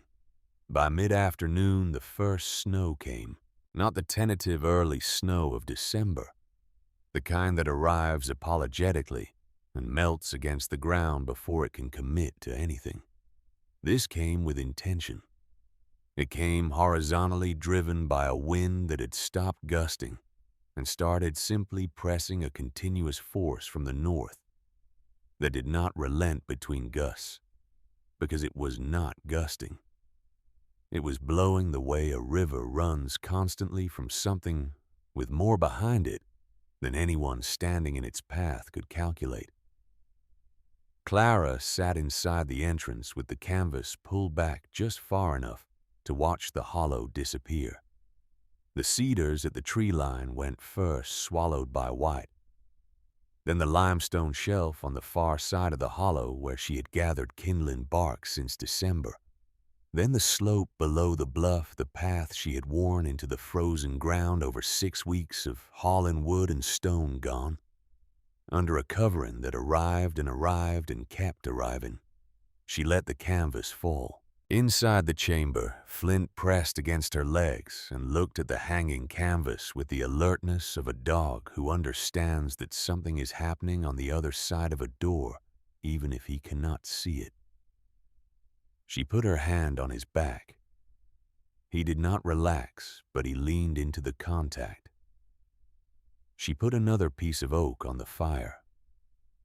The thread pulled steady. She waited. The temperature fell 15 degrees in 2 hours, then 20 more. She could feel it at the entrance, the cold finding the gap at the top of the canvas where the draft pulled through, finding the small imperfections in the stone shoulders, where 2 pieces of limestone did not fit together with absolute precision. The chamber held. The curved wall continued to radiate the heat it had been absorbing all day. The fire burned low and steady at the hearth. Not the roaring blaze of a fire fighting a losing battle against wind pouring through log walls, but the controlled, purposeful burn of a fire working with a draft that was doing half the work for it. She monitored the thread every 30 minutes. She had not planned to be this vigilant. She had planned to sleep in shifts, to trust the system she had built to rest in the knowledge that the stone knew what it was doing, even when she was not watching. But the sound of the wind outside, which she could hear now as a continuous low roar against the bluff face above her, made rest a theoretical concept. She could hear the hollow being taken apart and put back together in a different configuration. She could hear the cedars at the tree line bending under loads of ice that accumulated faster than the branches could shed them. She could hear the cold trying to find a way in. It did not find one. The thread pulled. The wall was warm against her back. When she leaned against it, checking the fire, adjusting the oak, reading the chamber the way Samuel had taught her to read it, not with any single sense, but with all of them simultaneously. The smell of the air, the behavior of the flame, the movement of the thread, the temperature, differential between the working end of the chamber near the hearth and the sleeping nook where the curved wall held its warmth. The temperature outside dropped to 15 below zero. Inside the chamber, Clara's breath fogged only faintly. She thought about Edmund Briggs on his gray mule riding away down the frozen hollow 10 weeks ago. His assessment delivered and his mind already on the next thing. She thought about the sentence he had left behind, the one she had been carrying since December. If you spend one night in rock instead of timber, they will carry you out stiff by dawn. She thought, it is not dawn yet. It was Flint who heard it first. Somewhere near midnight, the dog lifted his head from where he had been lying against the woodstack and turned toward the entrance with his one good eye focused on the canvas, with the particular intensity that meant something was on the other side of it that he had not decided about yet. Not the bark he used for strangers, which was sharp and declarative. The other bark, the one he used when something was wrong in a way that required her immediate attention. Clara was on her feet before the sound was fully out of him. She crossed the chamber to the entrance and pushed the canvas aside, and the cold hit her face like a flat stone, and the snow beyond the entrance was knee-deep and still coming, and there was something moving in it. A shape, low and struggling, coming toward the entrance from the direction of the trail down the hollow. She grabbed the hand axe from its place beside the entrance and stepped out into the snow and the wind and the cold that was so far below zero. She felt it against her face as a physical force rather than a temperature, and she saw what it was. He was maybe 12 years old. He was crawling on his hands and knees through snow that was deeper than he was capable of walking through, and he was not wearing a coat. He was wearing the shirt and trousers of a boy who had left somewhere in a hurry without preparation, without the things you need to survive 12 minutes in 23 below zero, let alone however long it had taken him to make it up the hollow from wherever he had started. His lips were the blue-gray color of lips that have stopped being warm. Clara dropped the hand axe in the snow and went to him. She got her hands under his arms and pulled him upright, and his legs worked only partially, moving with the mechanical cooperation of limbs that have not yet received the message that they are in danger, but are beginning to suspect it. She pulled him through the entrance and into the chamber, and let the canvas fall behind them. He was Asa Voss, Miriam's boy. He managed to say that much before his teeth started going the hard, uncontrolled chattering that happens when a body is trying to generate heat by any mechanical means available because the heat it was depending on has largely departed. He said his mother had sent him. He said the stock had broken through the fence in the storm. He said old Edmund Briggs was trying to get them back. He said his mother had told him to find Clara. He said Mama said you would know what to do. Clara was already moving. She pulled his boots off. His feet were white. Not blue. White. There is a difference, and the difference matters more than almost anything else in the treatment of a body that has been exposed to cold severe enough to stop the blood from reaching its extremities. Blue means the blood is still moving, still fighting, still trying. White means the blood has retreated entirely, has pulled back from the battlefield of the outer body to defend the interior, the organs, the core. White means the tissue at the surface has been abandoned, and the question of whether it can be recovered depends entirely on what happens in the next hour. She did not heat water directly and pour it over his feet. She did not put his feet near the fire. She did not do the things that feel like helping, but that kill the tissue they are meant to save by introducing warmth too fast to a place that has lost the capacity to regulate it. She packed snow into the iron pot and set it near the fire, not on it, near it, so it would melt slowly into water that was cold, but not frozen. She took 3 stones from the edge of the hearth where they had been sitting for hours absorbing the heat of the fire, and she wrapped them in the spare cloth she kept folded near the wood stack, and she pressed them against Asa's sides, his chest, the insides of his thighs where the large blood vessels ran close to the surface. Not his feet. Not yet. She rubbed his hands between her own. She wrapped both quilts around his shoulders.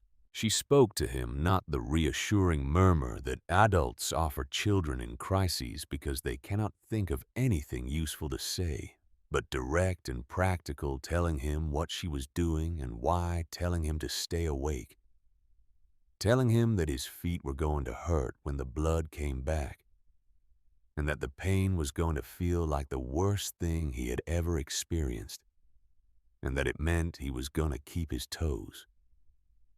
Flint pressed himself against Asa's legs through the quilts, adding his animal warmth to the inventory of warmth available, which was what Flint did when he understood that warmth was what was needed. The fire burned steady. The thread pulled clean. The curved wall gave back its heat in the slow, reliable way limestone gives back everything it has taken in, not quickly, not dramatically, but with the absolute consistency of stone which does not hurry and does not stop. The first wave hit at midnight. The temperature outside dropped to 15 below and kept going. Clara could hear the hollow being remade by the wind, could hear the ice forming on the stone faces above the entrance, could hear the sound that cold, that severity makes against rock, a kind of ringing, a vibration at the edge of hearing that is not quite sound and not quite silence. The hide at the entrance shook against its bar. Ice crystals formed on the inside of the stone shoulders near the top, where the draft pulled through a thin rime of white in the firelight that came and went as the heat of the chamber worked against the cold pressing in from outside. Asa slept. His color had begun to return by 11, the gray-blue fading back towards something that resembled the color of a living boy, the blood finding its way back to the places it had abandoned. His feet began to hurt around midnight, which was what she had promised him. and he woke and made the sounds a 12-year-old boy makes when he is trying not to make sounds. And Clara sat beside him and told him what the pain meant. And he went back to sleep with the quilts pulled to his chin and Flint immovable against his legs. The second wave came near midnight. The wind shifted. It came from a different quarter, swinging around the north shoulder of the ridge above the hollow, and hitting the bluff face from an angle it had not hit before. And the pressure change inside the chamber happened within minutes. Clara was watching the thread when it happened. She had been watching it every few minutes for the past 2 hours, the vigilance that Samuel had taught her, the understanding that the draft was not a mechanism she had built, and could rely on the way she relied on a stone wall. It was a relationship between the air inside the chamber and the air outside it. And relationships changed when conditions changed. The thread went still. Then it moved wrong. Not toward the fissure. Down. The smoke from the fire, which had been rising in a clean line and crossing the ceiling and disappearing through the fissure, with the reliability of a thing that has been working correctly for weeks, dipped. The line broke. The smoke rolled back toward the floor, thin and low, the ghost of it spreading across the packed earth in a way that was almost too subtle to see in the firelight. Clara's heart stopped for the length of one breath. Then she moved. She lowered the fire in one motion, a flat stone over the oak piece that was producing most of the smoke, leaving only the smallest core of coals that would keep the chamber from losing the heat. The wall had been absorbing all evening. She moved to the fissure end of the chamber and used the stick she kept near the entrance for this purpose to open the makeshift damper plate Miriam had helped her install, moving it a half-inch further from the opening than its current position. She watched the smoke. She waited. The thread moved. Slowly at first, the way a thing moves when it is re-establishing a pattern that has been interrupted rather than beginning one from scratch. The smoke near the floor thinned and lifted. The line above the hearth reformed ragged at first, then clean, then steady. Clara stood in the chamber with the cold outside trying to tear the world apart, and watched the draft re-establish itself. Watched the smoke find the fissure and disappear. Watched the thread pull toward the opening with the steadiness that meant the system was working again. Asa slept through all of it. She sat down beside the hearth and rebuilt the fire. Carefully. Feeding it from the cedar kindling rather than the oak smaller and hotter, producing less smoke, while generating more immediate heat. Coaxing the draft back to full strength before she trusted it with the longer burn of hardwood. She watched the thread for 20 minutes without moving. She built the fire back to its working level, only when she was certain. She wrote nothing in her notebook that night, but she understood something she had not fully understood before, the thing that Samuel had been trying to tell her when he said that confidence was the thing that killed people in rock. It was not the cold that was the greatest danger. It was the moment when everything had been working correctly for long enough that you stopped paying attention to whether it was still working correctly. The stone did not care about her confidence. The stone did not reward her weeks of effort with a guarantee. The stone offered a relationship, and the relationship required her full attention every time. Not only when she felt uncertain, but most urgently when she felt most sure. The third wave came at 3 in the morning. Asa's feet began to pink up.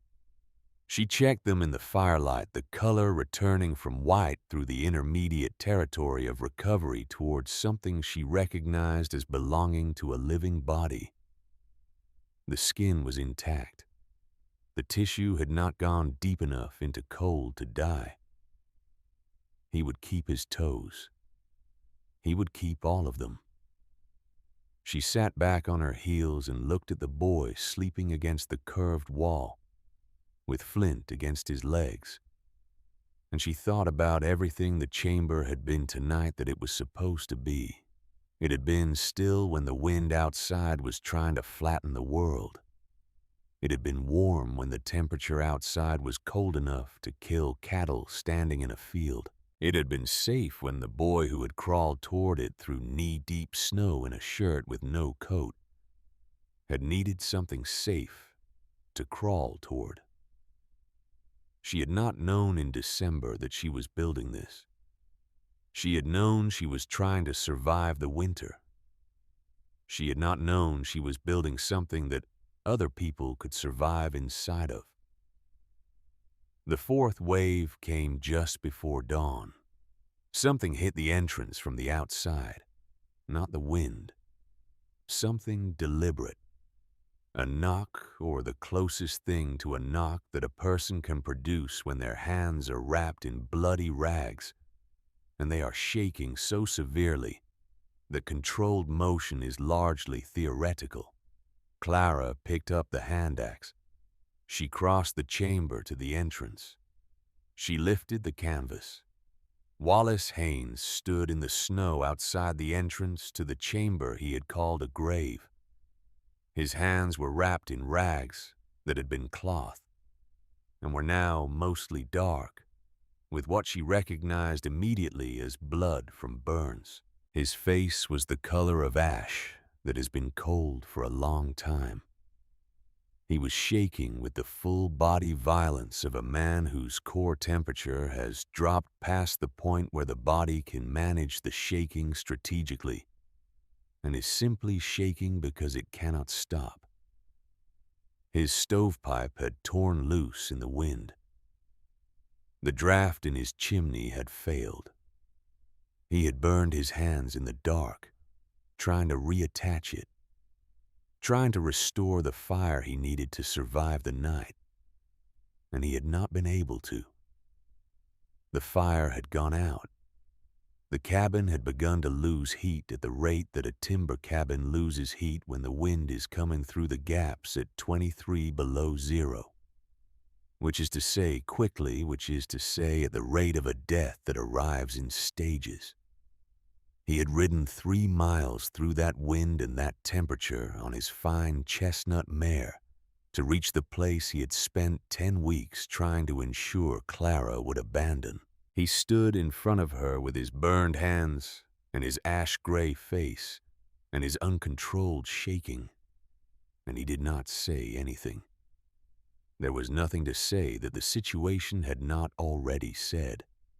There was no version of explanation or apology or self-justification that was adequate to the specific fact of a man standing in front of a woman he had tried to ruin at the door of the thing he had called a grave, because it was the only warm place left in 3 miles of 23 below zero.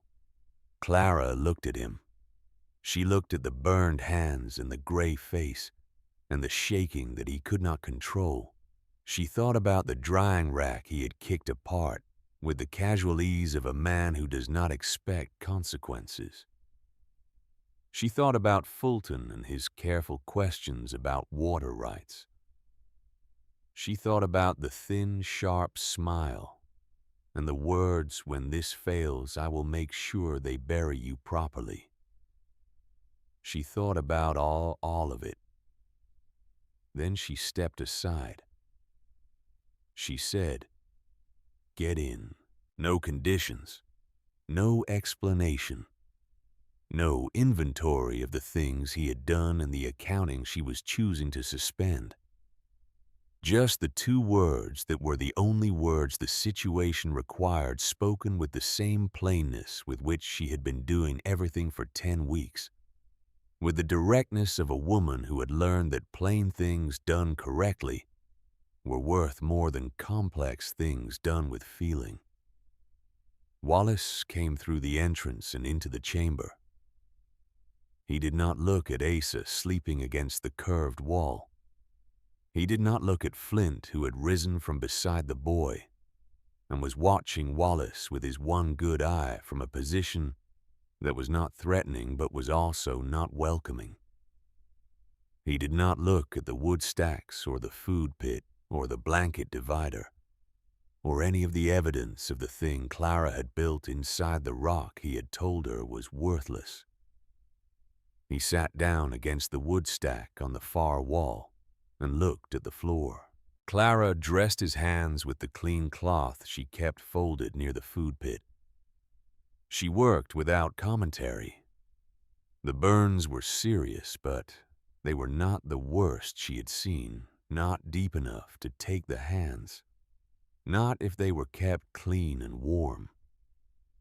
She worked by firelight and by the light of the chamber itself, which seemed to hold more light than its single source should have been able to provide, the way a stone space amplifies certain things. Wallace said nothing while she worked on his hands. When she finished, he looked at the wrapped cloth for a moment. Then he looked at the fire. His shaking had begun to diminish the warmth of the chamber reaching him, the way warmth reaches a very cold person in stages the outer cold, reluctantly giving way to the heat that is being offered. He did not look at her. He did not speak. He sat against the wood stack and stared at the stone floor and said nothing. And Clara returned to her place by the hearth and watched the thread and the fire and the sleeping boy and the gray light that was beginning to find its way through the gap at the top of the canvas, announcing that the night had a limit after all. Dawn was coming. Samuel Croft arrived with the first full light. He came up the hollow the way he always came, without announcement, appearing at the entrance with the frost thick in his beard and 2 hens tucked under his coat against the cold. One of the hens was dead frozen solid, sometime during the walk up the trail, stiff as carved wood. The other was alive and indignant about the entire situation, which Samuel seemed to consider a reasonable position. He stepped into the chamber and stood in the center of it and looked at what was there. Clara by the hearth, the thread pulling steady above her, the fire burning at its controlled working level, the wall behind her warm with stored heat. Asa Voss sleeping against the curved back wall with both quilts, and Flint against his legs.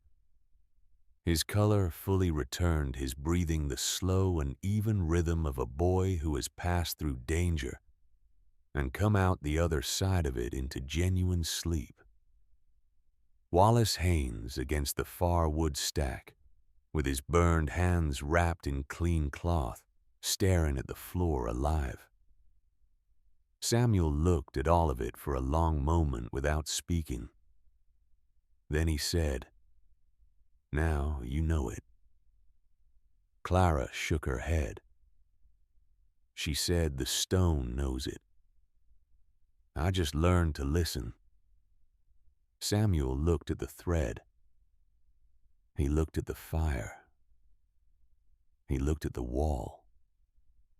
He nodded once, the slow nod of a man who has been right about something for a long time and does not feel the need to say so. He set the dead hen down near the entrance and held the living one against his chest. Edmund Briggs arrived an hour later. He came up the hollow on his gray mule through snow that was still 4 feet deep in the drifts and knee-deep everywhere else, and he tied the mule to the same cedar he always used and walked to the entrance of the chamber and stepped inside. He stood in the entrance for a long time. He looked at the thread. He pressed his hand against the wall near the hearth and felt the warmth the stone was releasing, the steady, unhurried warmth of limestone. that has been absorbing heat for 14 hours and has a great deal of it left to give. He looked at the wood stacks. He looked at Asa Voss sleeping safely. He looked at Wallace Haynes, who had ridden 3 miles through 23 below to knock on the door of a grave. He stood there long enough that the silence between them became something with a shape to it. Then he turned to Clara. He said, "I told you they would carry you out stiff by dawn." His voice was the rough, undecorated voice of a man who spent most of his words on practical matters. He said instead, "I walked in here under my own breath to ask how you held this." Clara said, "The stone holds heat longer than air. The walls have no seams for the wind to find. The roof does not lift. The draft pulls the smoke out so it does not fill the space." She gestured to the food pit. "The ground stays cool enough below to keep food through the worst of it." Edmund looked at the food pit. He looked at the blanket divider. He looked at the entrance design that had kept the wind outside while allowing the draft to do its work. He said, "How much wood did you burn last night?" She said, "Less than a quarter cord." He looked at her for a long moment. A night like the one that had just passed, he said, would have burned through a full cord in a properly chinked timber cabin. He had burned through nearly 2 himself, and his cabin had still been cold enough to see his breath by morning. He said, "Show me how the draft works." And Clara showed him. Samuel Croft died on the morning of March 19th, 1899. Clara found him sitting against the wood stack on the left wall in the position he preferred when he was resting with his hands folded in his lap and his eyes closed and his face holding the expression of a man who has finished a long piece of work and set it down. The cough that had been worsening through February and into March had stopped. His breath had not. She sat with him for an hour before she told anyone. She held his hand, which was still warm from the fire he had built before dawn, and she looked at the chamber they had improved together over the weeks since the storm. The double canvas hanging at the entrance, the stone bench flanking the hearth, the better-lined food pit with the ash and straw separation between layers of vegetables. She could not find words for what she was feeling, so she did not try to find them. She simply sat with him in the chamber where they had both survived the thing that should have killed one of them, and instead had killed neither. And she let the time pass at the pace that grief requires. She buried him on the slope above the hollow in the place where he could see the bluff and the entrance to the chamber, and the valley below. She marked the grave with flat limestone slabs fitted together without mortar, the way he had taught her to work with stone pieces chosen for how they fit together, rather than cut to fit a plan. She set the stones herself over 2 days working in the cold March air, until her hands went numb and she had to warm them at the hearth before she could work again. His coat hung on the peg near the entrance for 3 more days. Then she folded it and put it away. His tools stayed in the corner where he had left them wrapped in oilcloth ready for work. She did not move them. She did not see any reason to move them. The community came to the chamber in the weeks after the storm, the way water comes to low ground by finding the path of least resistance and following it until arrival. They came with the particular expression that people wear when they have been wrong about something publicly and are trying to decide what to do about that. Not shame exactly, something more pragmatic than shame, the expression of people recalculating. Edmund Briggs came back 3 times in February and March and asked questions about the draft, about the thermal mass of the wall, about the food pit, and how deep was deep enough, and what lining worked best in different soil types.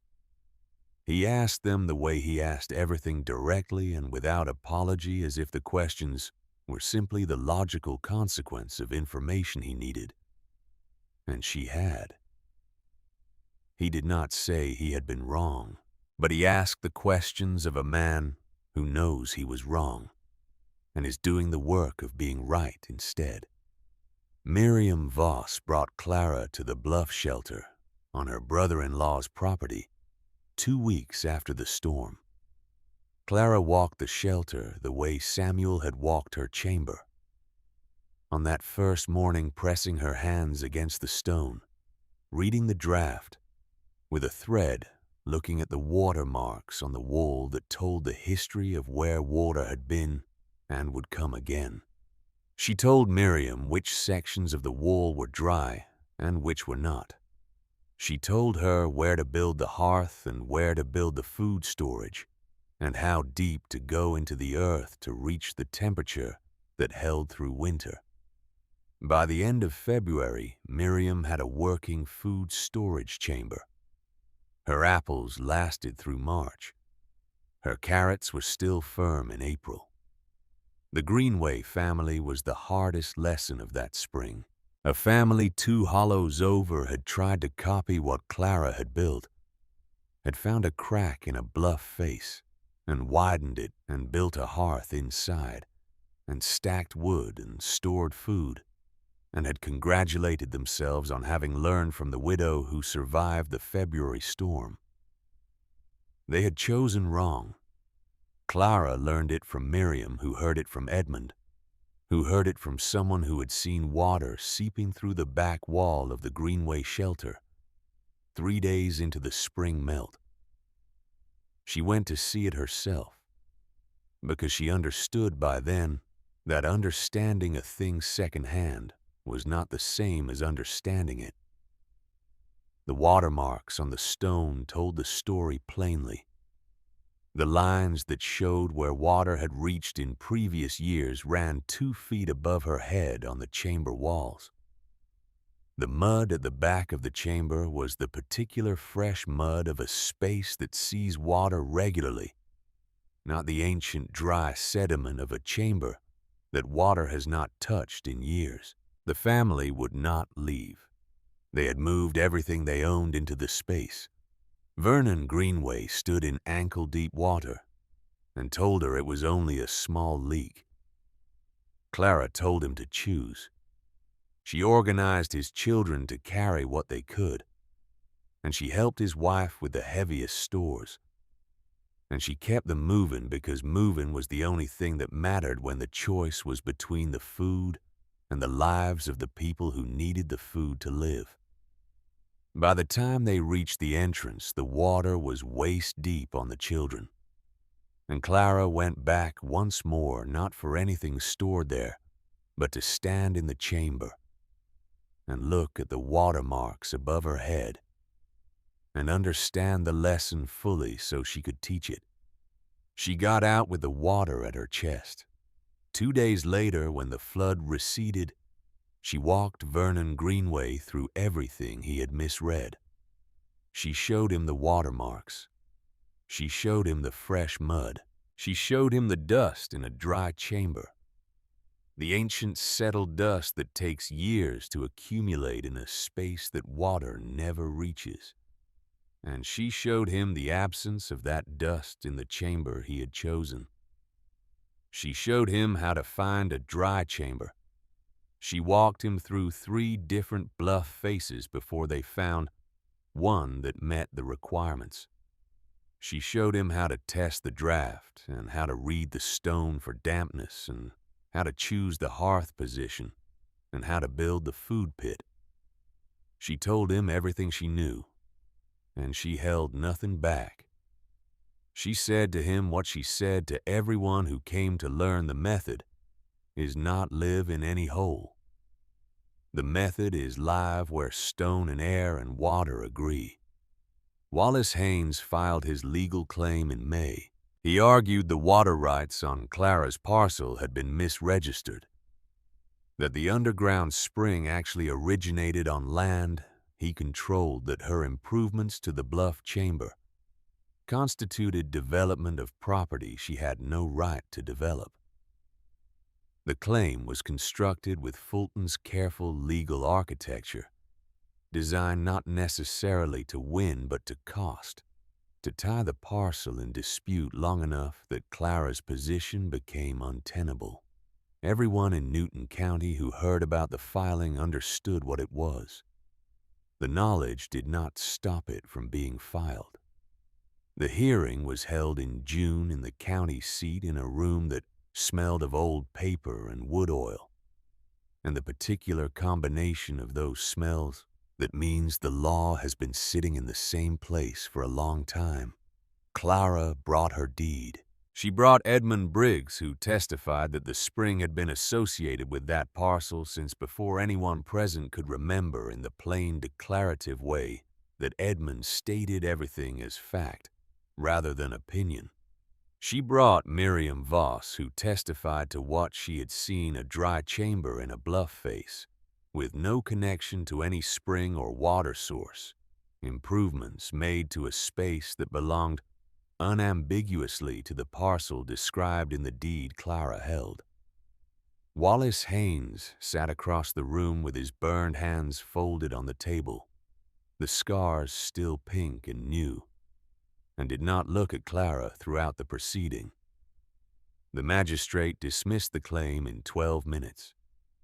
Outside the courthouse in the June sun that had turned the mud of spring into the hard packed clay of early summer, Wallace stood on the steps and watched Clara walk away.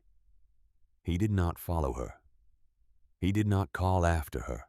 He stood there in the sun with his pink scarred hands and watched the woman he had spent a winter trying to destroy walk away from the last instrument he had tried to use against her. Clara did not look back. She had learned in the months since February that looking back was something you did when you were unsure of the direction you were moving in. She was not unsure. Rowan Merritt arrived in August. He was 43 years old, a teamster and blacksmith who had lost his smithy to a fire the winter before, and had come to Newton County because he had heard there was work, and had found the work because Clara needed stone hauled, and he had a wagon and 2 mules that could haul it.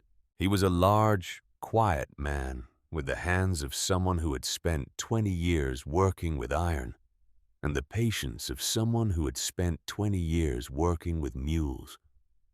And he showed up on the first morning and moved 1,800 pounds of limestone from a quarry face 3 miles away, without complaint or commentary.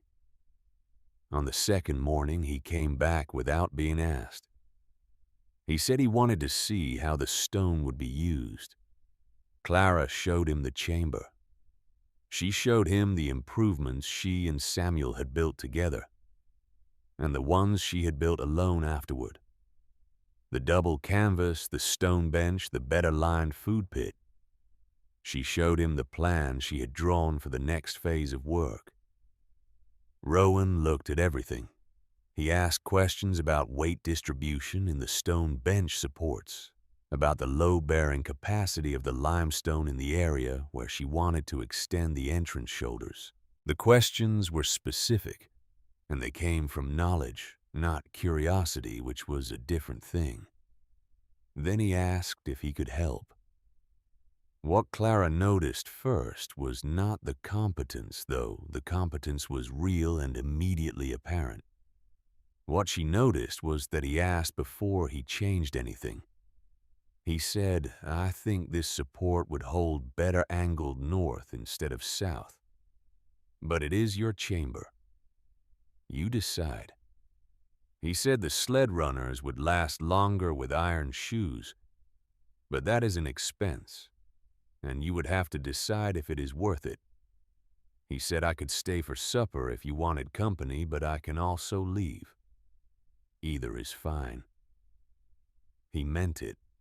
She could hear in the way he said it that either actually was fine, that his offer was not the kind of offer that comes with an expectation built into it, not the kind that has to be turned down carefully to avoid consequences. She had not known that men could offer things that way. She learned. By September, he was staying for supper most evenings. By October, he had built a small shelter near the entrance where he slept when the work ran late, which was most evenings.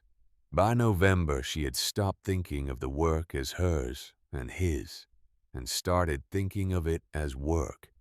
In December of 1899, 1 year after the night, she had stood on a frozen road with a trunk and a coat and $19 and a dog who had decided to follow her. Clara Ruth Haynes married Rowan Merritt.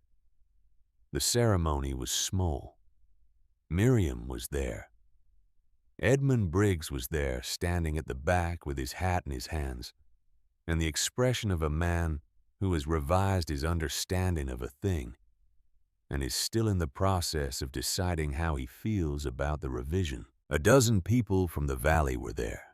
People who had learned something from the chamber in the bluff, who had modified their food storage or their approach to storm sheltering based on what Clara had figured out in a hollow in Newton County with a hand axe and a dog and a dead man's knowledge. Wallace Haynes was not there. He sent a ham. No note, no explanation. The ham arrived the morning of the wedding wrapped in cloth left at the bottom of the trail, with no indication of who had left it or when. Nobody at the gathering knew what to say about it. Clara accepted it without comment and served it at the table alongside everything else, and it was eaten without ceremony the way most things worth eating are eaten. Some things do not need to be explained. They simply are what they are, which in this case was a ham from a man who had spent a winter trying to ensure that the woman who received it would not survive to receive anything arriving at her wedding without apology or acknowledgement, which was the closest Wallace Haynes was ever going to get to either. The years that followed were years of building. Not only the building of stone and wood and the practical infrastructure of a life on difficult land, though there was plenty of that. Rowan extended the chamber entrance and improved the drainage and built a proper workshop on the slope above the hollow where tools could be repaired and stored through the seasons. Clara planted an orchard on the south-facing slope where the sun reached longest and the apple trees grew on ground that Edmund Briggs had assessed as worthless, with the same authority with which he had assessed everything. And the apples from those trees were crisp and sweet, in a way that became known in the valley long before anyone made the connection to the hillside they came from. Clara bore 2 children in the chamber where she had survived the storm that was supposed to kill her. A daughter first, then a son. They grew up in the hollow knowing the stone the way children who grow up on farmland know soil as something alive, something that communicated if you learned the language of it. They grew up hearing their mother talk about the draft and the thermal mass and the distinction between a dry chamber and an active drainage opening the way other children heard their parents talk about crop rotation and fence repair. It was simply the knowledge of the place they came from. The method spread in the way that practical knowledge spreads person to person, problem to problem, one winter at a time. By 1905-17, families in Newton County were using some version of what Clara had figured out in the winter of 1898. Dry chamber food storage, bluff entrance heating with draft management. The distinction between stone that holds and stone that floods. The thread test and the smoke test and the watermarks that tell you where the past has been and will come again. Not everyone lived in rock full time, but many used cave-adjacent storage and storm sheltering, and all of them knew the rule that Clara had stated first on a cold February day to a man who had nearly drowned in the shelter. He had chosen wrong. Live where stone and air and water agree. Edmund Briggs died in 1903. His last words to Clara, spoken on the slope above the hollow on a November afternoon, when the light was going gold and thin along the ridge, were the same words he had spoken the morning after the storm. He said he had walked in under his own breath to ask how she had held it. He said he had never stopped asking. He said that in 5 years of asking, he had learned more about stone and draft and the way cold moves through the world than in the 50 years before the asking started. Miriam Voss lived until 1912. The bluff storage chamber on her brother-in-law's property outlived her and was still being used by her grandchildren in the 1920s. The apples still firm in January, the carrots still crisp in March, the cold still doing the work that Miriam had once called impossible. Rowan Merritt died in 1914, his heart stopping without warning on a morning in September, when the work was ordinary, and the day gave no indication of what it intended. Clara buried him on the slope above the hollow near Samuel Croft, where the view reached from the bluff face across the valley to the ridgeline beyond. She lived alone in the chamber for 7 more years. She worked. She tended the orchard. She answered the questions of people who came up the hollow to ask about the draft, or the food pit, or the watermarks on stone. She wrote in her notebook, which was by now not the small book she had carried in her coat pocket in the winter of 1898, but the 3rd notebook she had filled since then. The observations of 22 winters of learning to read what the stone was telling her. She died on the morning of March 4th, 1921. Her grandson found her on the sleeping shelf against the curved back wall, the position she had chosen on her first night in the chamber, when she had understood without being able to explain why that this was the right place. The dog that slept at her feet was the great-granddaughter of Flint, rough-coated and loyal in the way that some dogs are loyal across generations, as if the commitment made by the first dog is understood by every dog that follows. The fire had burned down to coals. The thread near the entrance was pulling steady toward the fissure, the same pull it had made on every morning of 22 winters, the breath of the stone doing what the breath of the stone did, without drama, without urgency, because it had been doing it for longer than any of them had been alive to observe it, and would go on doing it long after the last of them was gone. The wall beside the sleeping shelf was warm. She was buried on the slope above the hollow beside Samuel Croft and Rowan Merritt, where the view reached from the bluff face across the valley to the ridgeline that had watched over all of them through all the winters they had lived here.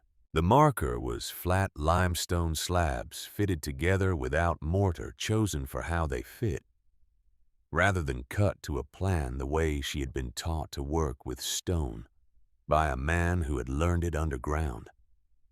The inscription was simple because she had been a plain woman who believed that plain things done correctly were worth more than complex things done with feeling. It read, "She learned to read the stone." The chamber stood. The valley that had called it a grave used it through another generation and another after that. The warm room in stone, the grandchildren called it, and the name outlasted the people who remembered where it came from, which is how the best names work. They separate from their origins and become simply true. By 1925, 4 years after Clara's death, the method she had developed in a winter when everyone around her was waiting for her to fail had become common knowledge in the hill country of Newton County, passed from neighbor to neighbor. The way recipes pass and the way remedies pass, adjusted and improved with each passing. The knowledge growing with the distance it traveled from its source. None of the people who used it in 1925 could have named, if asked, the winter it came from. None of them could have told you about the woman who had stood in a crack in a limestone bluff in December of 1898 with a hand axe and $19 and a dead man's knowledge, and had looked at what could not be done and decided to do something else instead. But they knew where to build the hearth. They knew how to read the thread. They knew the difference between a dry chamber and an active drainage opening. And they knew what the watermarks on the wall were telling them about where the past had been. They knew that the stone held heat longer than air. They knew that the walls had no seams for the wind to find. They knew to live where stone and air and water agree. And on the coldest nights of the coldest winters, when the temperature dropped past what the thermometer was designed to measure, and the wind pressed against the limestone bluff faces of Newton County, with the full weight of what it carried, the chambers held. The draft pulled. The stone was warm. The valley had called it a grave. The cold had taught them it was a door.